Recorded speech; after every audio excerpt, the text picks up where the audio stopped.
Okay, I'm going to call the regular meeting of the Board of Directors of Vallecitos Water District on Wednesday, January 20th at 4 p.m. To order. And just going to read a quick little sentence here. Pursuant to Executive Order N2520 issued by Governor Newsom, one or more of the board members may participate in the meeting via teleconference or video conference. And in our case, that's all of us today. And I'll go ahead and do a roll call. Director Pinnock. Here. Director Boyd Hodgson. Present. Director Eltharp. Present. Director Hernandez. Note that Director Hernandez is absent and Director Sinella is here as well. I'll go ahead and entertain a motion to adopt the agenda for this evening. So moved. Okay, is there a second? Second. Okay, we have a motion to adopt the agenda by Director Eltharp and a second by Director Boyd Hodgson. We'll go ahead and do a roll call vote. Director Pinnock. Yes. Director Eltharp. Yes. Director Boyd Hodgson. Yes. And I vote yes as well. And I'll entertain a motion to go into closed session. So moved. Okay, thank you. Is there a second? Second. Okay. We have a motion to go into closed session by Director Pinnock and a second by Director Eltharp. And we'll do a roll call vote. Director Boyd Hodgson. Yes. Director Eltharp. Yes. Director Pinnock. Yes. And I vote yes as well. And I'll give staff a few minutes to move us in. Okay, I'm going to pause the record. We resumed recording and go ahead, Mr. Gilpin. The board has adjourned from closed session. It's 4:35 and there's no reportable action. President Sinella, I'll turn it over to you and we can adjourn the closed session. Okay, so the closed session is now adjourned and we have about 25 minutes before the regular meeting starts. So directors, feel free to use that time as you wish. I'll go ahead and lock the room and I'll pause the recording in the meantime. Thank you. Right now. Okay.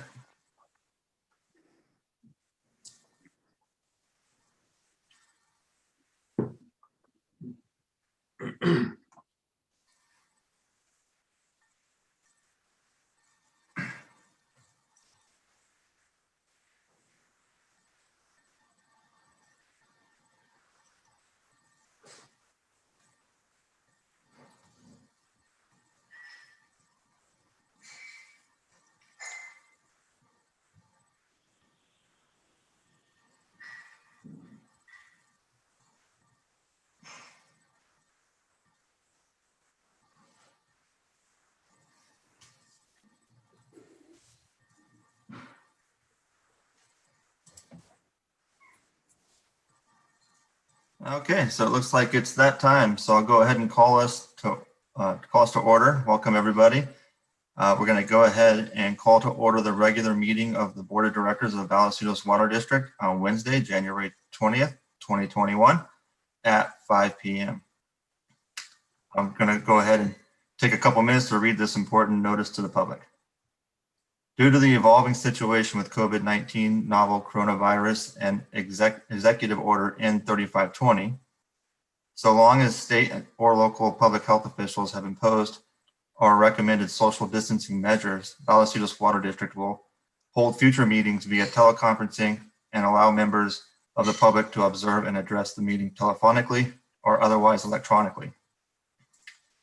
During this period of time, Vallecitos Water District will not be making any physical location available for members of the public to observe the meeting and offer public comment. The public is encouraged to watch and participate in the meeting from the safety of their homes. The meeting can be viewed on the agenda page located on the main page of the district's website.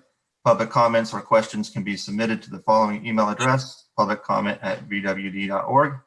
All written comments that are received at least 90 minutes before the meeting will be provided to the board, and a record of the receipt of the comment will be noted during the meeting. Members of the public viewing the meeting via Zoom video conferencing platform can express their desire to provide input at the appropriate time by utilizing the raised hand function. Additional instructions for online participation will be posted on the district's website at www.vwd.org/meetings. Okay, we'll go ahead and do a roll call. Director Hernandez. Present. Director Pinnick. Here. Director Boyd Hodgson. Present. Director Eltharp. Present. And I'm here as well. So we got the whole team together. I'll entertain a motion to adopt the agenda for this evening.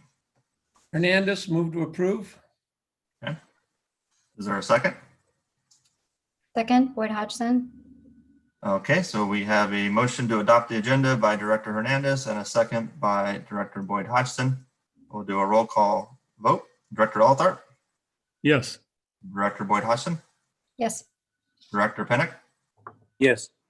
And Director Hernandez. Yes. And I vote yes as well. Okay, do we have any members of the public that want to speak at this time, Glenn? Do you know? You're on mute. I'm on mute. Thank you. We didn't receive any comments for public comment prior to the meeting. We do have one written comment, but it's pertaining to item 2.4. So we'll give the speaker an opportunity at that time. Okay, great. Then we'll move on to the consent calendar, and I'll entertain a motion to either approve the consent calendar, or if any of the board members would like to discuss any of the items, please raise your hand. Panic, motion to approve. Okay, thank you, Director Pennick. There's a motion to approve the consent calendar. Is there a second? Second, Eltharp. Okay, and we have a second to approve the consent calendar by Director Eltharp. Any discussion? I have some questions about items. Okay, Director Boyd Hodgson. On page 19 under 1.4, I guess this pertains to 1.4. For the benefit of the public and for the benefit of myself, what is the process by which someone files a complaint about the water? It looks like we've had 3 complaints in December, and I'd like to know a little bit more about that process, specifically because I have had a constituent that's reached out to me with a complaint, and I was not aware of how to advise that person. Yeah, typically they can, President Sinella, if you'd like me to address that. Oh, please. Yeah, so typically people would just phone call in and they'd make a complaint, and then we would pass the information along to the appropriate department. I believe there's an ability on the website to register complaints, and our phone number is available on the website as well. So there's no formal complaint process or form per se. It's usually just a phone call. Thank you. You're I welcome. have a couple of other questions. Do you want me to just keep going? Please. Okay. So on pages 51 and it looks like 52, we've got some data showing the number of water main breaks in 2020 versus 2019. And I see that we have 2 years worth of data. So it's hard for me to know if what happened in 2020 is an outlier, or if what happened in 2019 is an outlier. So it looks like we had 28 water main breaks in 2020 and 23 in 2019. And I'm just wondering is that if someone can shed a little bit of light on that, what might have caused that? And if there's a specific number that we are, trying to stay under, and what's the process if we see water main breaks happening sort of regularly, how do we try to fix that? What's the QC process? So we're always looking, we respond immediately to water main breaks, but in addition to responding, we're always looking for causative factors or as there are common reasons. And that's part of our asset management program that we're doing that. But maybe I'll turn it over to Ed Pedrazzi, and he can talk. He's our operations and maintenance manager, and he can talk a little bit more about what he's been finding. And if our district engineer wants to jump in, he can do so as well. So Ed, why don't you, if you want to respond to that, since it's part of the O&M report. Sure. Are we going till midnight? So lots of data, lots of information, Director. There's lots of different reasons for the main breaks, and 28 is probably a little bit of a high number for us. We're usually around 20 per year on average over the last 5 to 10 years. Some of that is due to the fact we had a very wet winter in 2020. If you remember, March and April was quite a bit of rain. That allows the water to bring up the water table. It allows water to perk down to our mains. And especially on the steel lines and on the ductile iron lines, if there was any kind of corrosion that was already going on, that kind of loosens it up a little bit. And then as the ground dries back up, it shifts, and sometimes it's enough to cause that break to complete itself. So usually after a wet winter and then we go into the dry summers, we tend to see some spikes in our main breaks. But we have different types of mains. Ductile iron, I mentioned, steel, and asbestos concrete are the three main products that we have. We actually did see some asbestos concrete breaks this year, which is unusual, except during a wet winter where the ground does shift a little bit and causes some breaks there.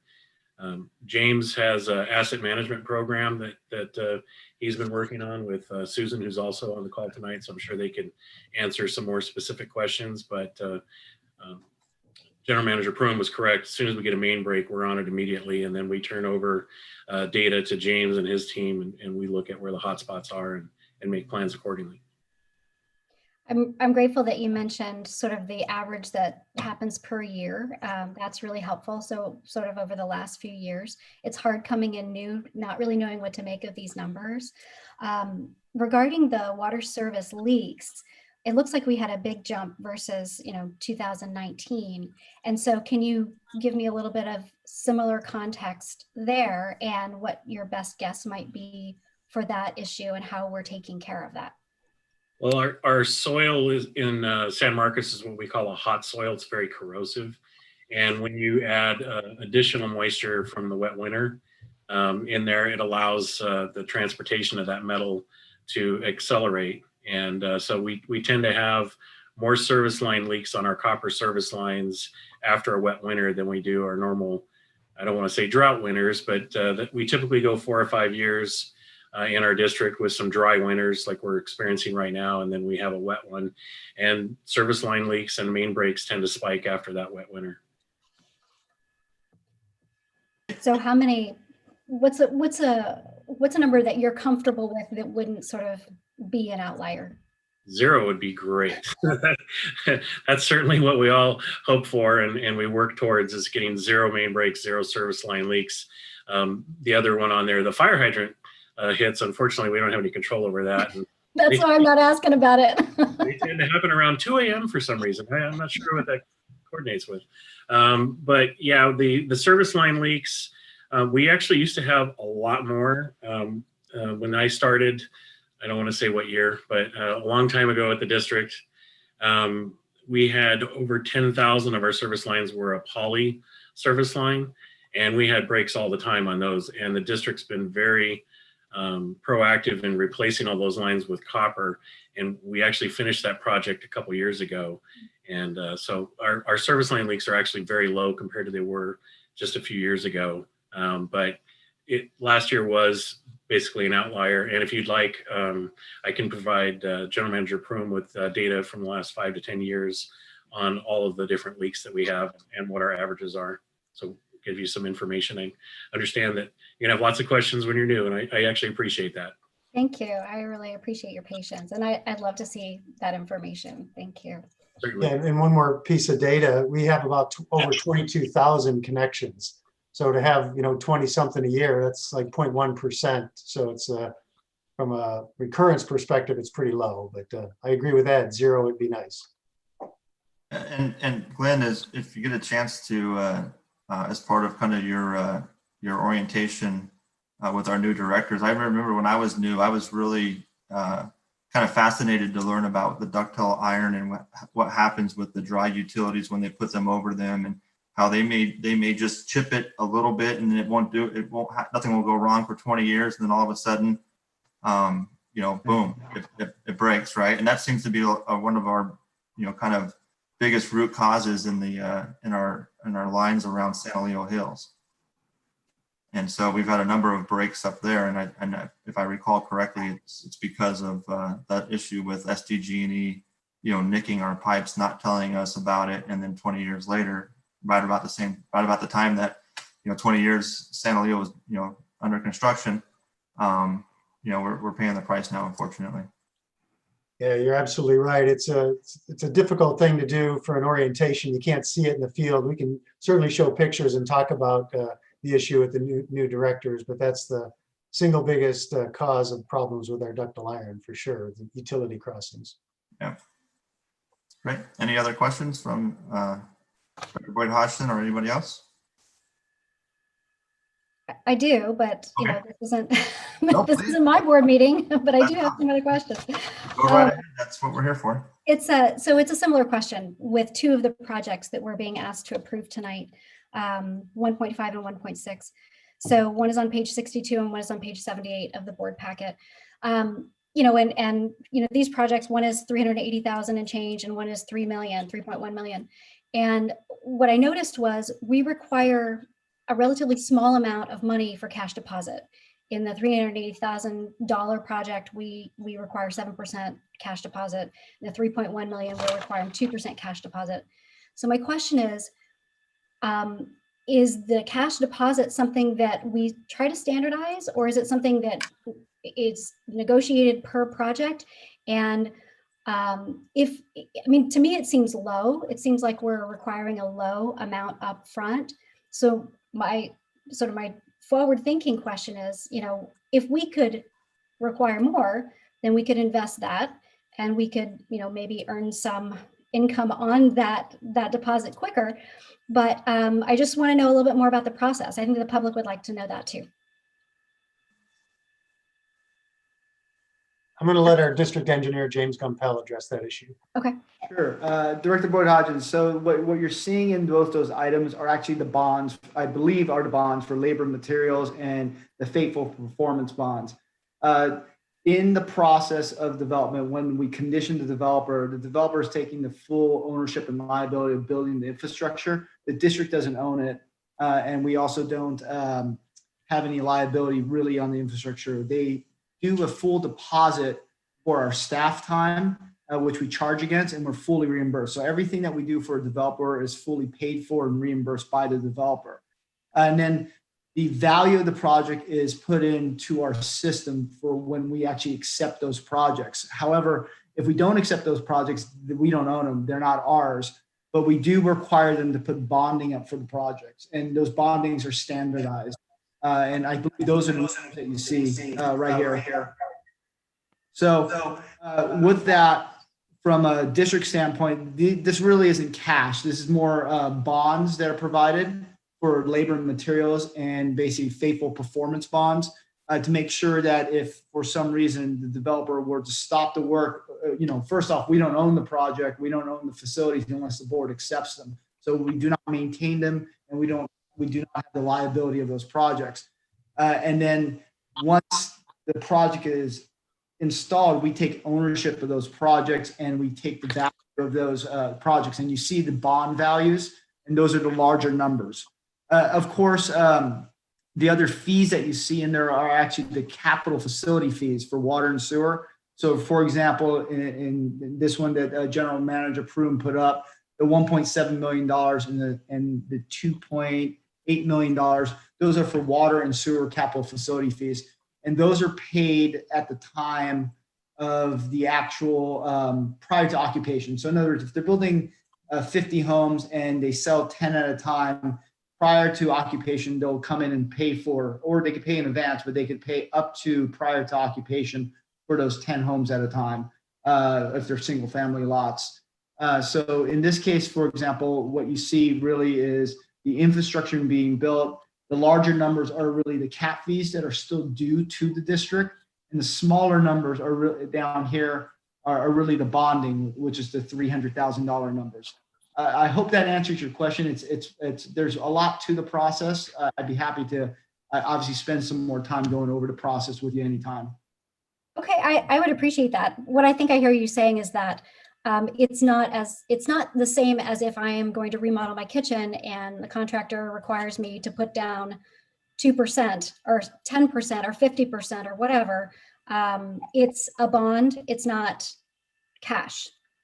That's what you're saying. Okay. But I do see, and I didn't read this very carefully the first time, I guess, the resolution 1441, what is that that's described there? Sorry. Is that a Vallecitos resolution, or is that a governmental resolution? That's a Vallecitos resolution. So that's the resolution in which and how we collect capital facility fees. So in that resolution, it allows the developer they could always prepay, but the latest they could pay is prior to occupation. And that's the resolution that governs us and with those rules. So you said they could prepay. What percentage of them prepay? Well, for example, Kaiser Hospital prepaid, I forgot what the total number was now, but Kaiser Hospital prepaid prior to January for their capital facility fees. Most of the developers, since they kind of build their project in phases, they pay either right before the phase or right prior to occupancy. And part of this has to do with the way the funding is. Pre-recession, developers used to be able to, and things obviously change for different developers, but in general, developers were able to get funding from the bank up front, which included cap fees. Post-recession, a lot of the banks will give the developers money a phase at a time. So basically, if they're building 100 units and they're releasing 10 at a time, as they release those 10, they'll get funding from the bank, and they can pay the cap fees and pay whatever other fees that they have to pay at that time. Okay, thank you. And in years past, the development community actually pushed to defer the fees as late as possible. So it wasn't common that they would pay up front. In fact, they wanted to wait till the last minute. How does that disadvantage Vallecitos at all? Is there, if, for example, if we got the money earlier, we could be doing something with it, but since we're not getting it earlier, we missed that opportunity? Yeah, you could probably make that argument, but I think in fairness, the system doesn't feel the impacts of the development until occupancy. So that's probably the appropriate time to require that the fee be paid. Would you say the system doesn't feel the impact? What does that mean? So if one of the reasons developers pay impact fees or capacity fees is because they're going to be taking advantage of the system that's already been built or will be built in the future to support their development. For example, the water lines and wastewater treatment, things like that.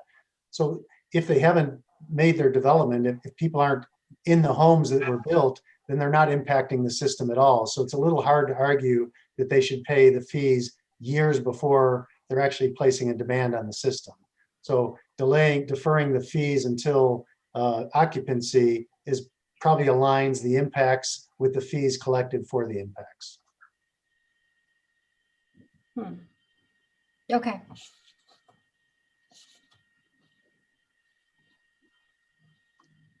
Any other questions, Director Boyd Hodgson? No, The only thing I'd like to add to that 1441 resolution too is that it states in there that if the developer does wait to pay their fees, and in that time, from the time they start until the time they pay their fees, if we raise the fees, they're subject to the higher fee. So there is an advantage for the developers in some cases to pay them earlier while they're lower because they never go down. So and so there's a risk for them if we end up raising our cap fees, then they're going to be stuck with the higher rate. Yeah, and you're actually going to hear an example of that in the first action item 2.1. So we'll touch on that issue. It's not about cap fees, but James will probably touch on that. Okay, good discussion, guys. We have a motion and a second to approve the consent calendar. I'll go ahead and do a roll call vote. Director Boyd Hodgson? yes. Director Pinnock? Yes. Director Elthart? Yes. Director Hernandez? Yes. And I vote yes as well. Motion passes unanimously. Catch up with my paperwork here. We'll move on to action items. Item 2.1, adoption of resolution recognizing the annexation into the Vallecitos Water District of certain property designated as San Marcos Highlands. And I'll turn that over to Glenn unless you're going to delegate that to somebody else on your team. Yeah, tonight's going to be the James Gumpel show, so I'm going to turn it over to James. So Rob would have covered a few of these items, but Rob's no longer with us, so James is picking up the slack there. So James, why don't you go ahead and take item 2.1? Thank you, General Manager Prum. Thank you, Presidents, members of the board. Unfortunately, you will hear a lot from me, so hopefully you don't get sick of hearing my voice tonight. And I'll try and make these things brief, but go into some details for the board, especially on some of the items that some of the board members either may not recall from the past or maybe new. So this is the basically the completion of the annexation for San Marcos Highland. This item came to the board back in let's see, it was about May of 2019, and in which we basically adopted a resolution which also set the conditions for annexation. And those conditions are basically discussed and shown on page 87 of your board packet. So with that, at the time, Vista San Marcos LTD was the owner. They sold the project to KB Homes, and KB Homes has now finished the annexation process. With that, I'm going to go ahead and share my screen because this one's a little bit more complicated than our normal annexations. So I have a couple figures, and please be patient with me as I try and navigate through them. Hey, James, could you, before you get into the details, explain briefly, particularly for our new board members, what an annexation is? Sure. Let me share the screen because I use that as a crutch to help explain that. So can everybody see the graphic that I put up? Yes. Yep. So the annexation process, there's really two separate processes here at the district. We are essentially a water district that provides sewer service. So any annexation that we do that expands our boundaries has to go through LAFCO to get approved. But anything that's within our water service boundary that expands our sewer service can be done internally. This project does both, but the boundaries are different, and that's what makes it a little bit more complicated. So just kind of starting from the project and moving out, if you see this yellow line, hopefully you guys can see my mouse to help guide your eyes. This is the subdivision boundary. So this is basically 189, I believe, single family dwelling units. And it has a developed area, which is this area that's kind of odd shaped. That is going to be actually graded and developed and where the houses will sit. And then it has dedicated open space, which is this green area here. Now, as far as the district is concerned, we have a few different things going on. This red line is our sphere of influence and also our water service boundary. So it acts as both in this area. Okay. As you can see, there's a portion of the development that's both the developable and also, or sorry, both the proposed to be developed and also the open space area that's already within our water service boundary. And then there's also this green line, which kind of comes up from the bottom, and you can miss it if you're not looking. It comes across and then back down. That is our sewer service boundary. And as you can see, none of the proposed development is actually within our sewer service area. To the north of us here is Vista Irrigation District, and obviously the line from this red line south is Vallecitos, and kind of between the two lines is really no man's land as far as sewer goes. That being said, back in 2019, the project came in, and there's really two different numbers that I'll be talking about. And then just really quick, just to kind of go over another figure, excuse my scrolling. If we look at just the water service, it kind of simplifies the map, right? So again, this line is our water service boundary, and I've basically erased all the hatching and the colors that are below, because everything else is in water. So when we talk about what needs to come into water, we're really talking about this 45.55 acres roughly, right, of developable area. Then, excuse my scrolling again. When we talk about sewer, since none of the project is within our sewer service boundary, then we're talking about the whole, is it 66 or 68 acres? Let me just double check that number. It's 68 acres, 67.99 acres. So with that, The developer at the time started the process. They actually started the process way back in 2017. LAFCO has finally recognized the annexation. So the de-annexation from VID for the water service boundary, which will now basically follow this line and match up with our existing red line here. And then, of course, the sewer service boundary adjustment is internal by our board. So it does not require LAFCO recognition. As long as a property is within our water service boundary, we could provide sewer service to them.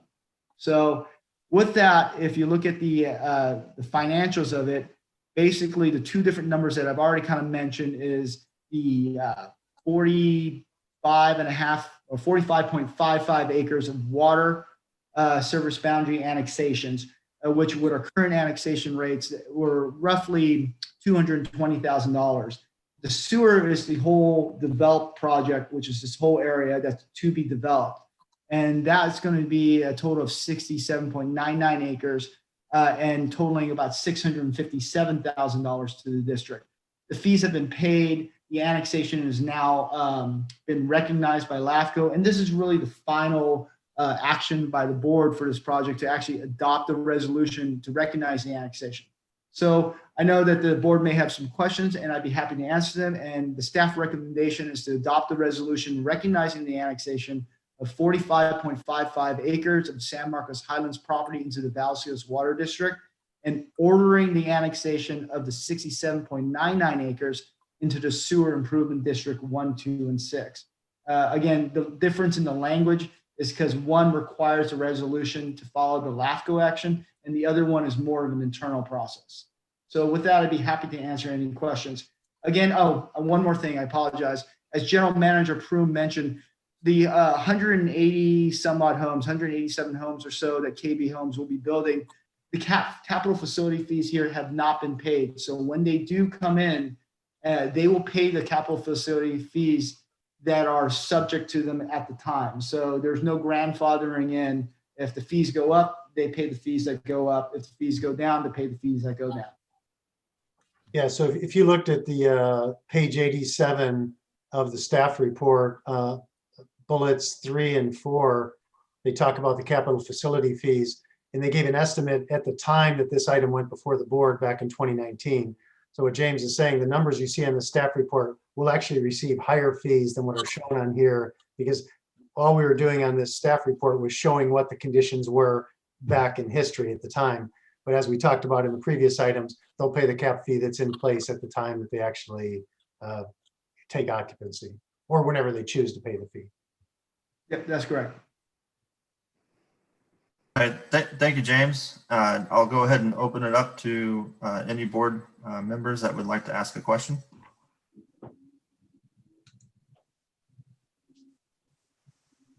No questions?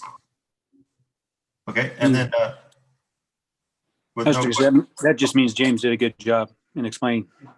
Oh, great. Thanks, Director Pinnock. Hopefully. Okay, and is this two separate votes, Glenn, or is this just, can we wrap it all up with one? No, I think it's just one vote. Okay, great.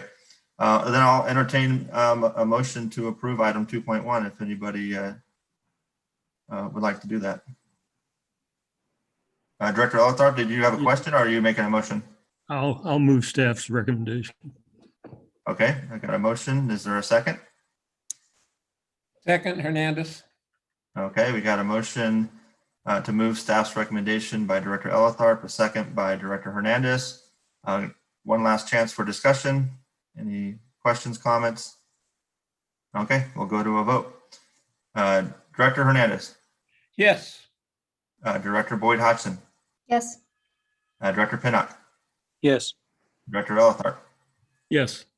And I vote yes as well. Motion passes unanimously. Thank you. Thank you. Thank you. We'll move Good on job. to item 2.2. It's a construction contract award for the MRF aeration basins. Is that you again there, James? I'll kick it over to James. Yeah, so this is a construction project for improvements at the Meadowlark Reclamation Facility.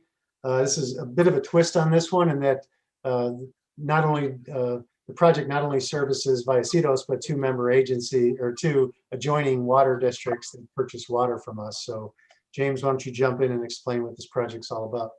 Sure. Thank you, President Snell and members of the board. So I'm going to actually start off this, and I'm going to hand it over to Senior Engineer Morgan. Can you see the screen that I'm sharing? Not yet. Okay, let me try that again. Okay, how about now? Yep. Yep.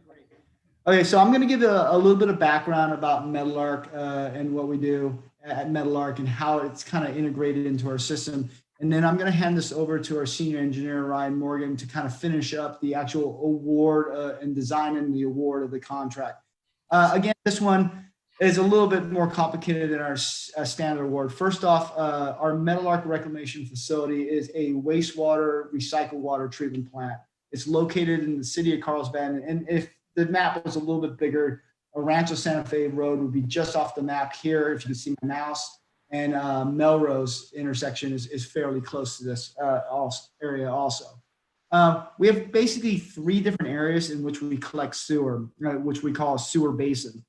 And if you think about San Luis Hills area and the La Costa area, that flows basically from the hilltops above San Luis Hills that are north, south, and within our district boundary. And the La Costa area flows to Meadowlark directly. So we don't have a pump station. It is just when people shower and they use the facilities, that flows naturally to Meadowlark. A smaller basin, it's just basically a little area, which is Lake San Marcos. Obviously, a lake's in the low spot. We do have a pump station that pumps sewer out of that basin over to Meadowlark also. And then our larger basins, which essentially goes from north of the hills above San Luis Hills, all the way to the hills just south of Gopher Canyon is part of our Encina Basin. And that area flows naturally to Encina. However, we do have a lift station that's roughly across the street from the San Marcos High School that pumps sewer to this facility also.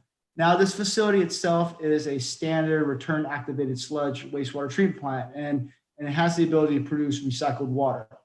And with that, it basically has 3 primary processes. The primary treatment section is really located here at the top of the plant. And that's really a mechanical filtration system. We're talking screens and settling stuff out. And we're able to remove roughly 60+% of the waste from the wastewater. The secondary process, which is really what today's subject is about, is the majority of the facilities. This is obviously the operations building. The filters are part of the secondary process, the aeration basin, and the secondary clarifiers are part of the secondary process. And that's a biological process. So we're basically cultivating bugs to eat bugs to remove more waste out of the wastewater. And at that point, what the byproduct of that is secondary effluent. And that secondary effluent is what is legal through the EPA and through our permit to discharge to the ocean outfall in Encina. And we actually have a pipeline called the fail-safe pipeline that connects our plant to the ocean outfall at Encina. And anything that we do basically in the secondary or the primary process or within our system is Vallecitos' obligation. We treat sewer, we have to treat sewer to those standards. It cannot be discharged unless it's treated to those standards.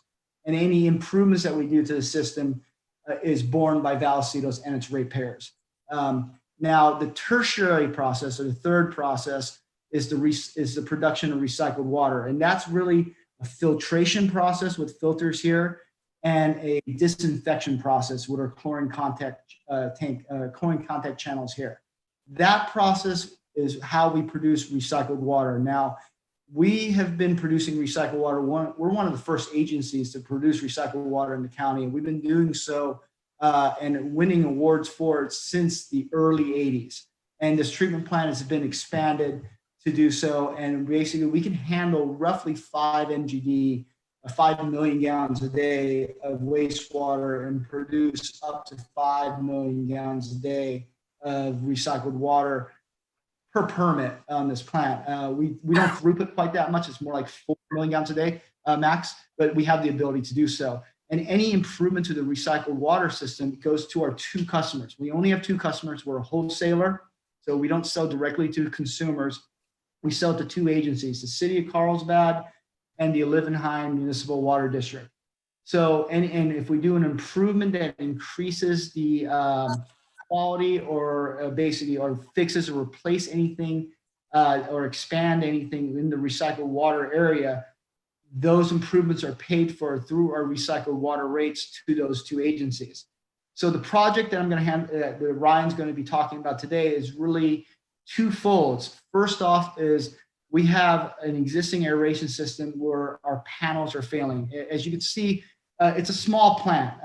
It's relatively hard to see what scale. When I first joined the district, these houses didn't exist around here. And now we're surrounded by houses and we're space constrained. So our aeration area is fairly small and our footprint's fairly small. So we went with what we call a membrane aeration panel, which is highly efficient. So it could basically produce more air in a smaller square footage area and give you more dissolved oxygen in that secondary treatment.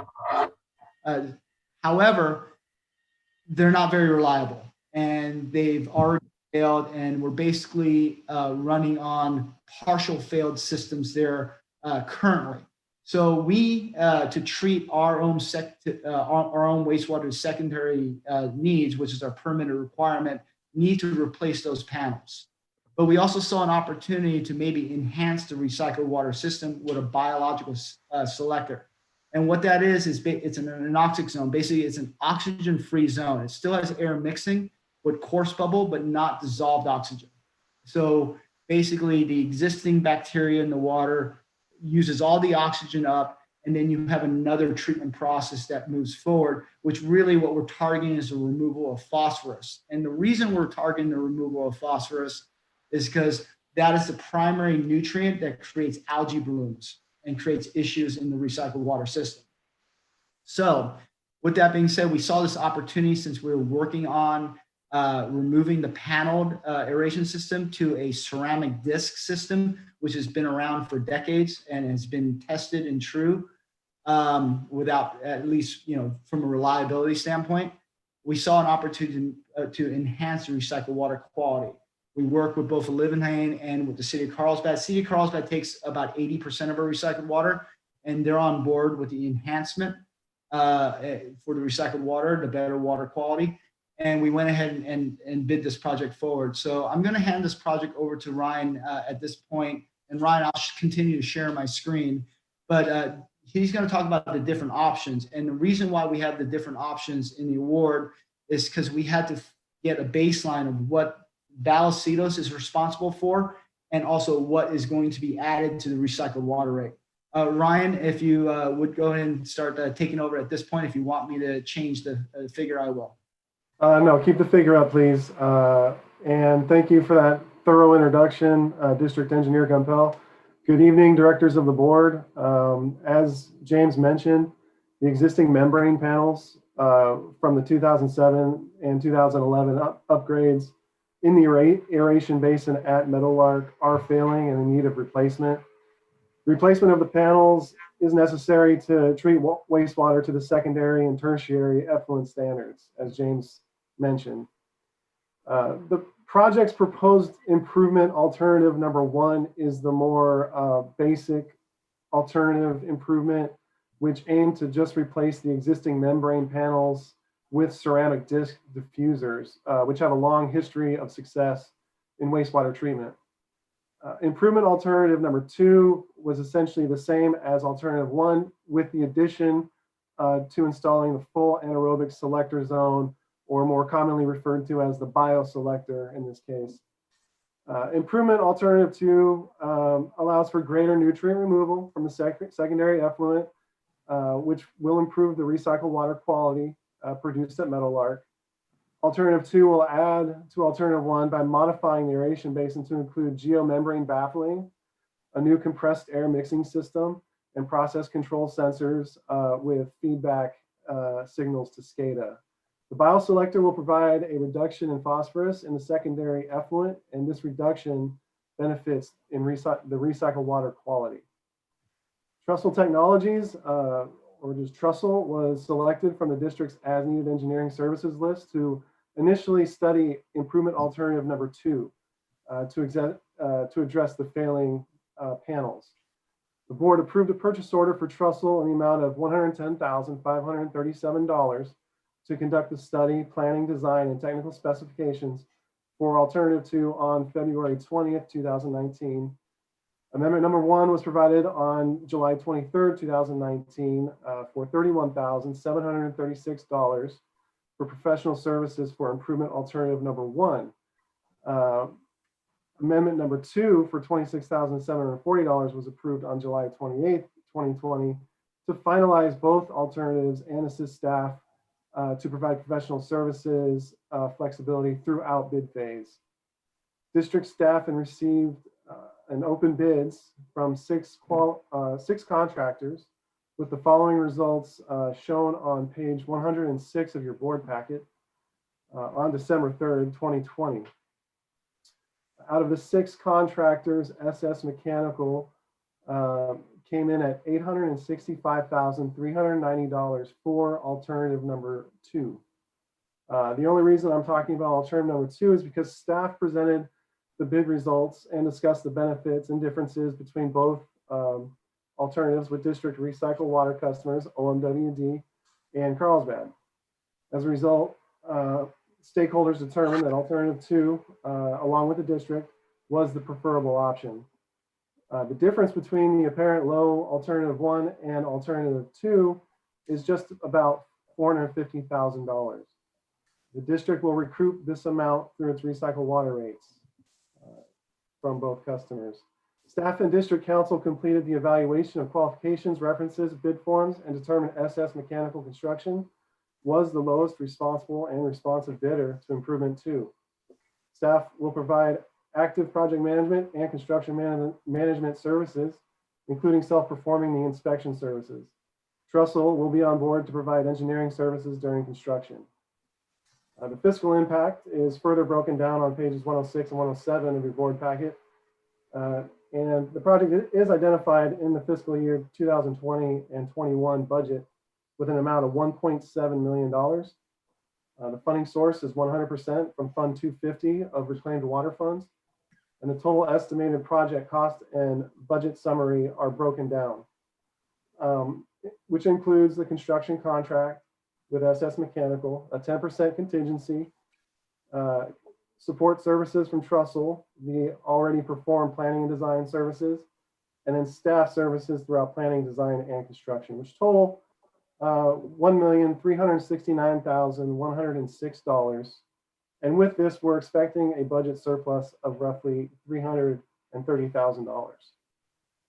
With this, staff recommends for the Meadowlark Aeration Basins Capital Improvement Project are as follows. Number 1, authorize the general manager to execute a construction contract with SS Mechanical Construction in the amount of $865,390, subject to the provisions of the contract.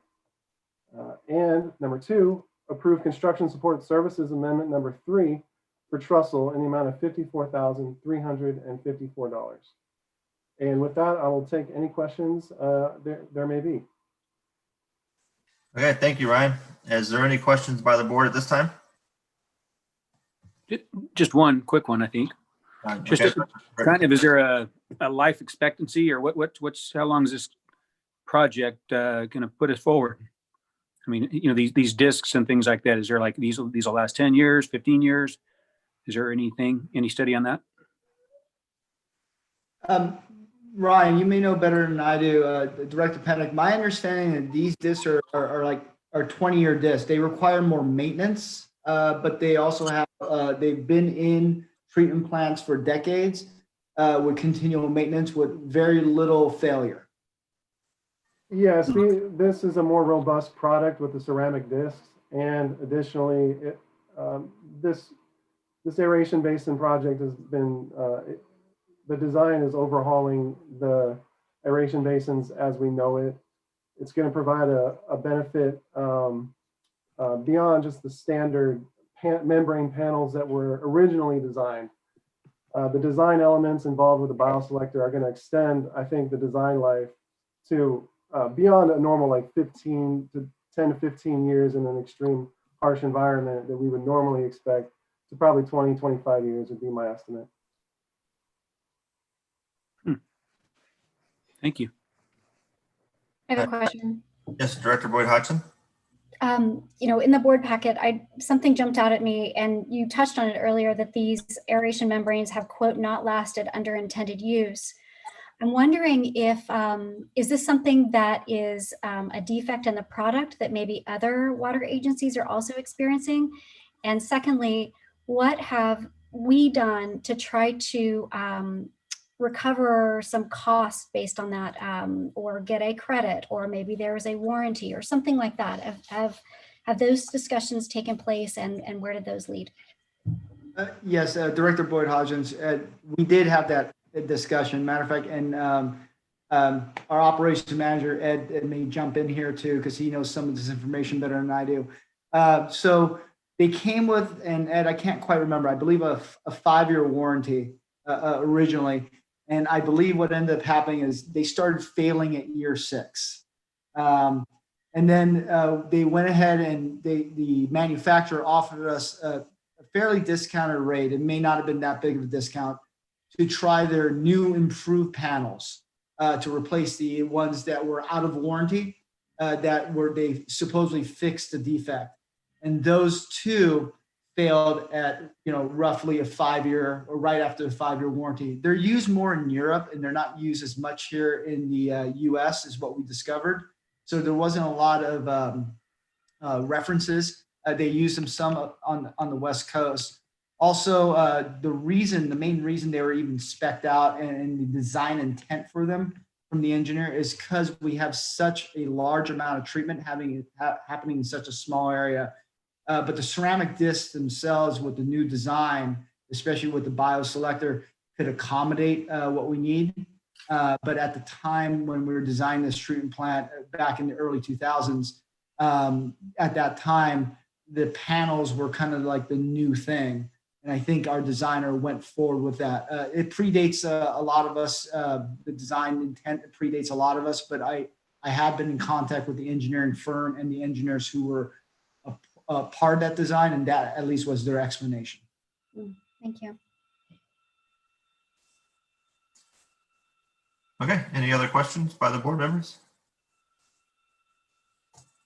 Seeing no questions, I'll entertain a motion if somebody would like to make one to towards item 2.2.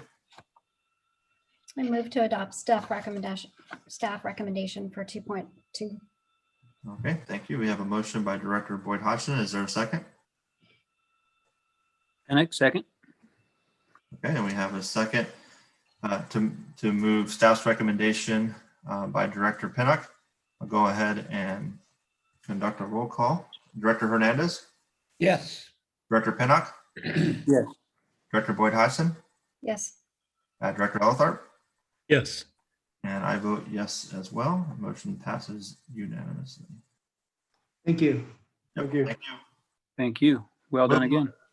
Moving right along to item 2.3, award for professional services agreement for the land outfall west condition assessment. Glenn?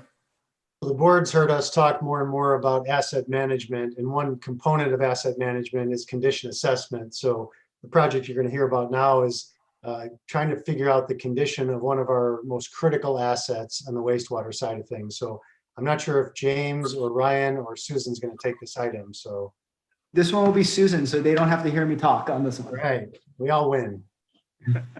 Okay, thank you, General Manager Prum. Let me share my screen.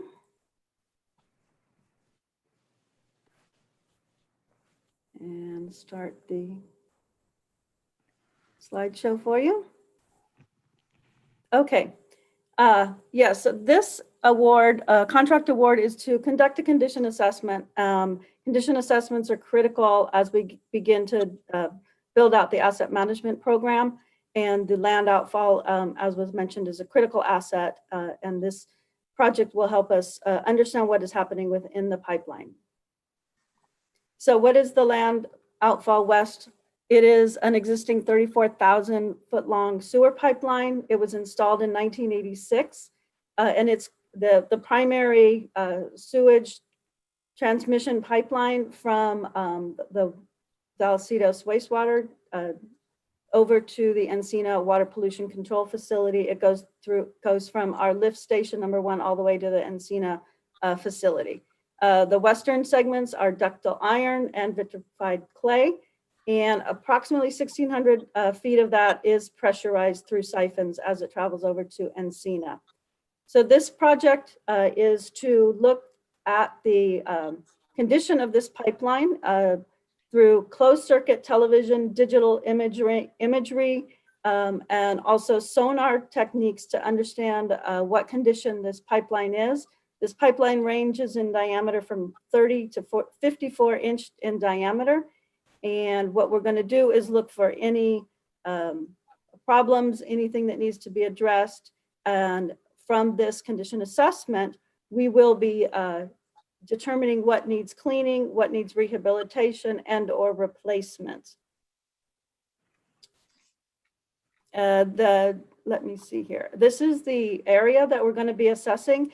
It's from El Camino Real on the east, all the way down, traversing under Interstate 5 to the Encina wastewater plant. As we go through this assessment area, there's quite a few factors that we need to consider as we are doing this assessment. We have nesting season constraints and other environmental sensitive areas. We have a lot of the sewer manholes are in high traffic areas, et cetera. And all of this was considered when put forth this the request for proposal for this assessment. So this assessment proposal was released through the as-needed contracts to 4 contractors. One declined to bid, and we received 3 other submissions from the as-needed contractors. And those submissions were reviewed by both Vallecitos as well as Carlsbad and Buena Sanitation District. If you see here, this shows the cost sharing and the sharing of this asset that's used by multiple agencies. Buena and Carlsbad contribute their wastewater into this pipeline on the more westerly side as it flows into Encina. So for this project, as well as for all of the maintenance costs for the land outfall, we have an agreement with these agencies to share costs in the proportions that you see here, based somewhat upon the flow that's allocated into that pipeline. So when the consultants came in with their proposals, they were evaluated by all 3 agencies. And the result of that was that Hoke Consulting provided the most thorough and very imaginative way to complete this in the time allotted. We had requested that they complete this by the end of this fiscal year, which is the end of June, and also had a very solid understanding of the work that would need to be done, as well as they have a great deal of experience in coordinating with multiple agencies.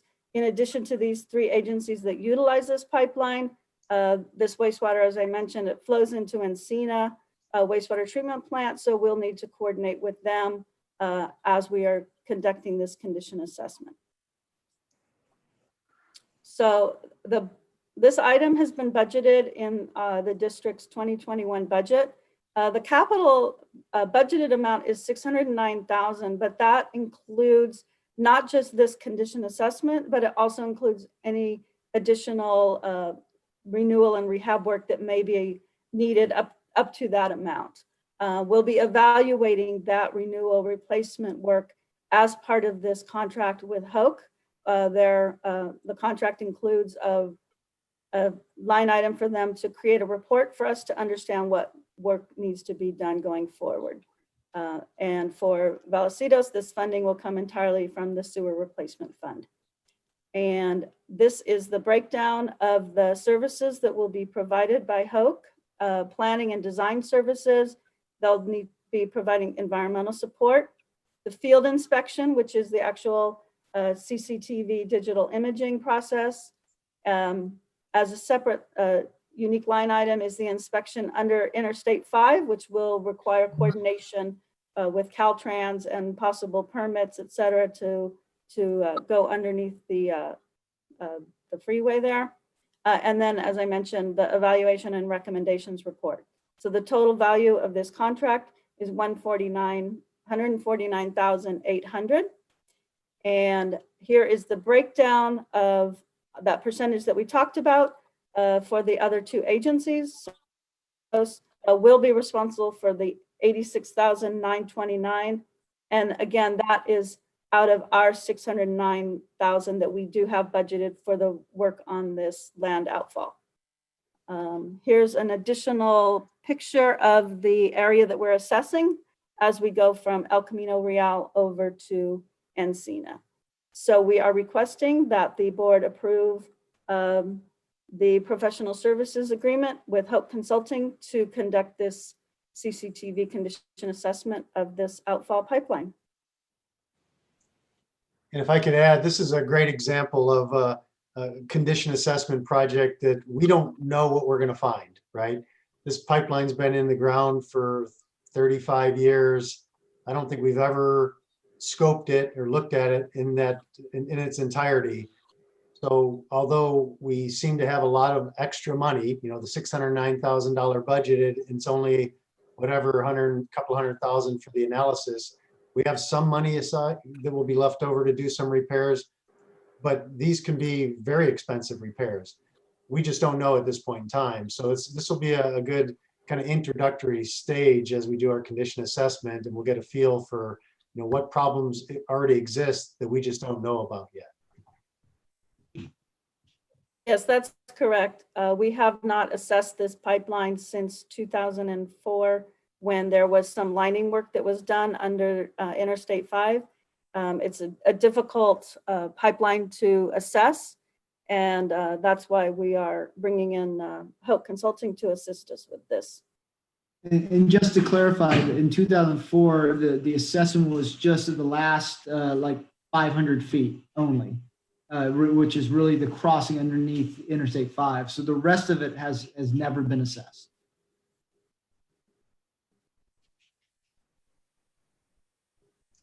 Okay. Silly question. Silly question, I guess.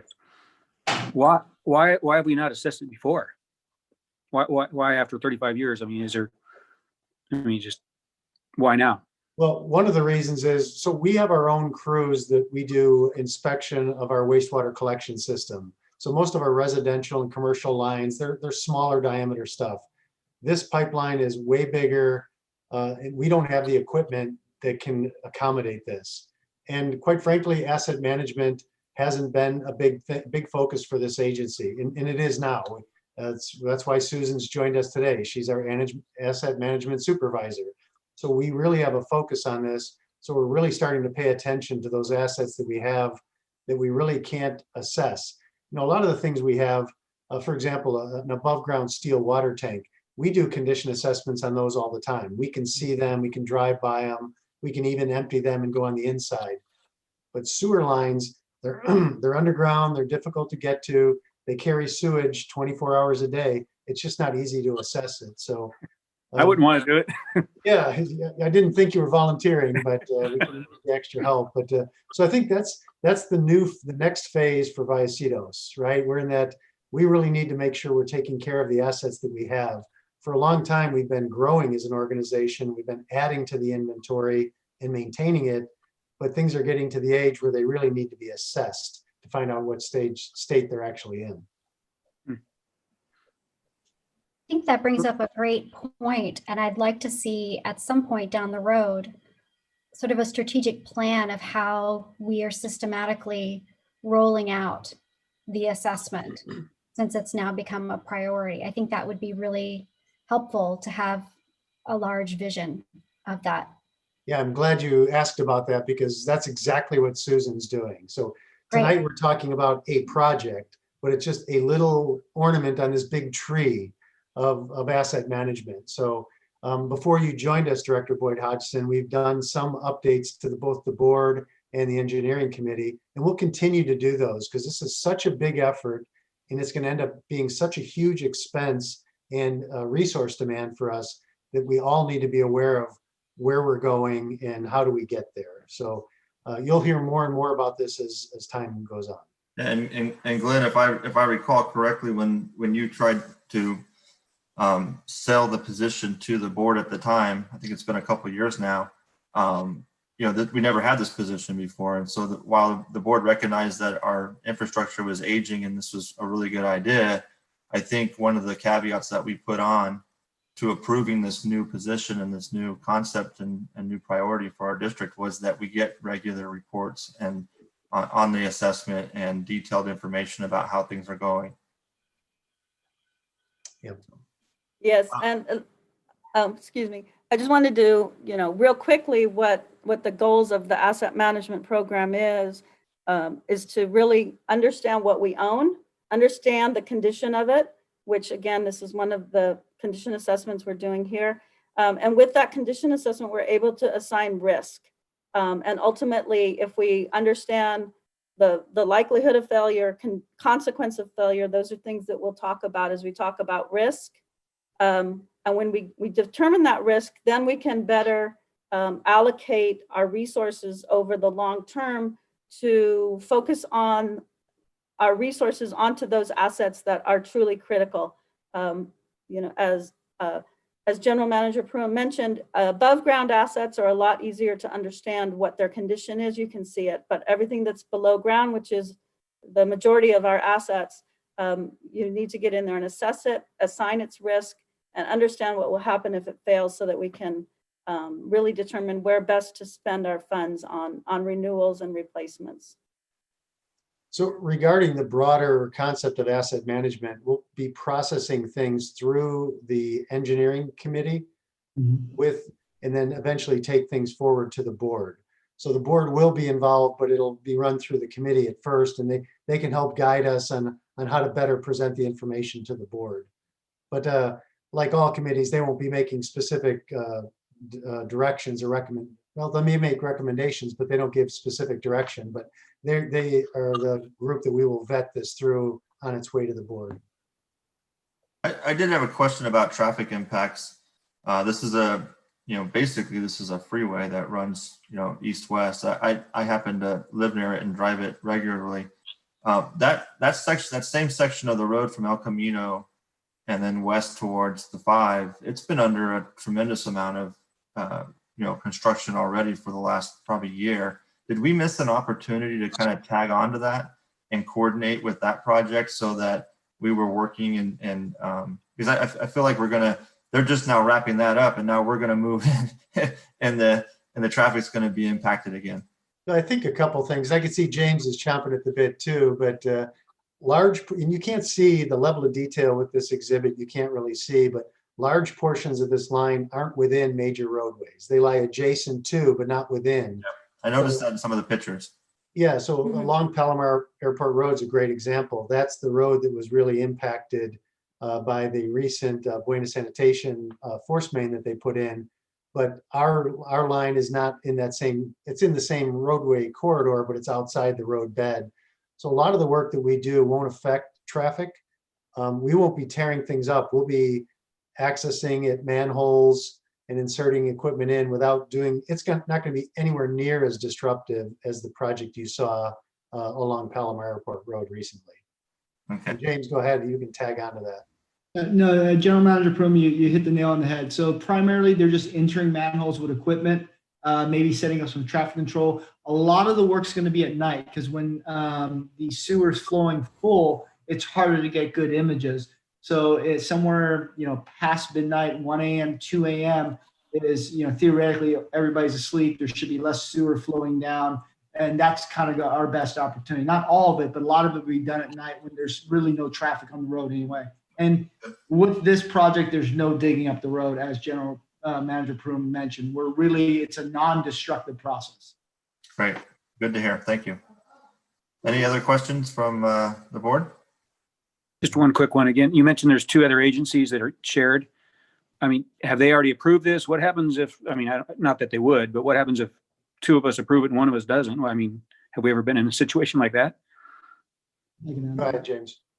So the agreement actually allows us to do maintenance activities, and they really don't have a say in it. When we come to doing the repairs over a certain value amount, I think it's $10,000, then they do have a say.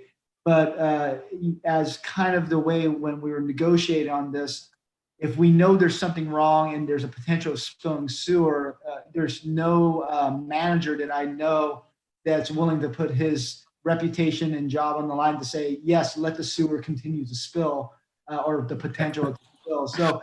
So everybody's in alignment. And you also, the board may or may not recall, both City of Carlsbad and Buena experienced catastrophic failures of their old sewer infrastructure pipes over the last 5 years. So they've been through it. They've been through the ringer with the regional board. They've been fined. So they are looking proactively to not go through that again because they have shared ownership in this line. Thank you. Got it. Yeah, and even though we don't need their permission, we've certainly involved them in the process, as Susan mentioned. So they're well aware of where we're going. Got it. Thank you. Okay, great. If there's no other questions, I'll entertain any motions. Motion to approve, Pennick? Okay, we have a motion to approve staff's recommendations on item 2.3. Is there a second? Hernandez, second. Okay, thank you, Mr. Hernandez. We have a second by Director Hernandez. Go ahead and do a roll call vote. Is there any other discussion? Okay. Director Elithard, Yes. Director Boyd Hodgson, Yes. Director Pinnock, Yes. Director Hernandez, Yes. and I vote yes as well. Motion passes unanimously. Moving on to item 2.4. Looks like another award of a professional services agreement for the 2020 Urban Water Management Plan. And if I remember correctly, I think we did have somebody that submitted some comments to this one. We do. Ms. Gail Martin submitted an email. Ms. Martin has joined us, so I guess at the appropriate time, Director or President Sinella, you may either ask me to read her comment or we can allow her to speak on her own behalf. So just. Okay, why don't we have the staff presentation, and then if Ms. Martin has any, either wants to ask that question herself or have you read it, we can do either. And then maybe she'll have some other questions that will come up as part of the staff presentation. Okay, and I think James is going to handle this item as well. Thank you, President Snell, members of the board. This item starts on page 113 of your board packet and is for the professional award, services award for the Urban Water Management Plan. Basically, we're getting a consultant on board to perform the Urban Water Management Plan for us. So the Urban Water Management Plan itself is a state mandated document that occurs every 5 years. So 2010, 2015, and now 2020. For Vallecitos Water District, the document is fairly straightforward because we get 100% of our water either directly or indirectly from the county water authority. And they have a condition similar to us to produce an urban water management plan. It's a little bit different because they're a wholesaler and we're a retailer, so there's different work that needs to be done. But the base foundation of the numbers come from the county water authority at this point because we do not have other sources. That being said, the urban water management plan is a document that usually takes several months to put together. Typically, we do this in-house. Our previous senior engineer in charge of development services was also our long-range planner that worked on master plans and other planning documents such as urban water management plan. And we performed the 2010 in-house and also the 2015 in-house and only had small contracts of several $1,000s to do to hire a consultant to do outside QA/QC to ensure that we didn't miss anything as staff, and also we were meeting all the state required statutes. So unfortunately, Robert has moved on. He's taken a manager position at Vista Irrigation District, and we no longer have that ability to perform this in-house anymore. So one of the first things when we found out Rob was leaving was to help get a consultant on board. So Rob and I worked together and we decided to give HDR a call. It's a little different process because normally we would have had a consultant on board for several months already going through the quality control, quality assurance, and the review of the county water authority documents. So I sit on a committee, Rob did, but now I do, with the County Water Authority to review their urban water management plan and how it interacts and impacts our agency. So some of the other agencies, they have a consultant that already does that. We picked HDR because they were the consultant that worked on our previous 2 urban water management plans, the 2010 and 2015. At least their staff did. They're at different areas. In 2010, they're at different companies. From a QA/QC and a compliance standpoint. And it seemed like the logical step to bring them on board and have the least amount of learning curve with our agency. With that, we went and contacted the HDR consultants in November to give a scoping fee. It was at the end of November. Rob basically turned in his resignation early December. And then basically at the end of December, we met with HDR, got their proposal and kind of fine-tuned it. With that, we went ahead and contacted the references and ensured that the other work they've done, similar work they've done, got basically good reviews. And sure enough, they got excellent reviews. We also contacted several agencies independently to see about what they were paying for the urban water management plan. And between $75,000 and $80,000 was a common theme that we heard from 3 to 4 different agencies. We went ahead and basically finalized the scope with HDR and then started the process of basically to bring it here to the board. However, we don't have funding for this. So originally we're going to do it in-house with staff time, and staff time is funded through the budget. So the development services, like every other group, we have an operational budget and we put outside services in there. So since originally we were going to do this in-house and the outside services were only several $1,000s, not tens of thousands of dollars, there's not enough budget in our outside services to cover the expense of hiring HDR. So that's why you see both the fiscal impact and the recommendation that is really 2. One is to increase the operational budget of the development services group outside services to accommodate the HDR contract. And of course, the other one is to authorize the general manager to enter into a professional services agreement with HDR for the amount of $76,900. And they're going to do the planning, the production, and the final reporting for the urban water management plan. I will stay on as the main contact and the project manager. Both Chris Robbins with our staff, as well as another person from my staff will be helping out since it is a team effort. Water conservation is part of it. Now, just to clarify, the urban water management plan is kind of a long-term regional water resource, water availability document. It is distinctly different, and it's really not related to our master plan or anything else. That's a separate document that has a separate purpose. And this document itself is utilized to kind of look at what all the agencies see as far as water availability and potential future water use. With that, I'd be happy to answer any questions that the board may have. Thanks, James. Hey, can you clarify what was it? Was it a special training or experience that Rob had that made him able to do this for us and nobody else? Well, Rob was our planning engineer. So, and really there's not a lot of planning engineers out there in general compared to like normal civil engineers that do design. So he did planning, he did modeling. Him and I both worked on the master plans together, but he took the lead on the master plans. So really for him, it was kind of, this is his world. He did planning studies, he did planning for a living, and he was a planning engineer when I brought him over from his previous agency to work with me here at Vallecitos. So we could probably do it in-house, but we'd be fumbling through it and we need consultant help anyway. Also, with Rob missing, we don't have the staffing resources to really get it done within the time limit. This document is actually due by June 30th of this year. And normally doing it in-house, we could shave off time and kind of do it fairly efficiently and for usually a lot less. However, when you hire a consultant, it usually takes more time just because there's, getting the information from us to the consultant going through the process. The good news is I've been directly involved with the CWA process and very familiar with it. And I've been involved in both the 2010 and 2015, but Rob did the lion's share of the work on those. I did more of the overview and the QA/QC on them. So we Thank you. really just don't have the resources to do it in-house at this time. Okay, any other questions from the board? I have a couple. It sounds like you're really in a bind. And it sounds like this gentleman, Rob, had a lot of expertise that we don't currently have.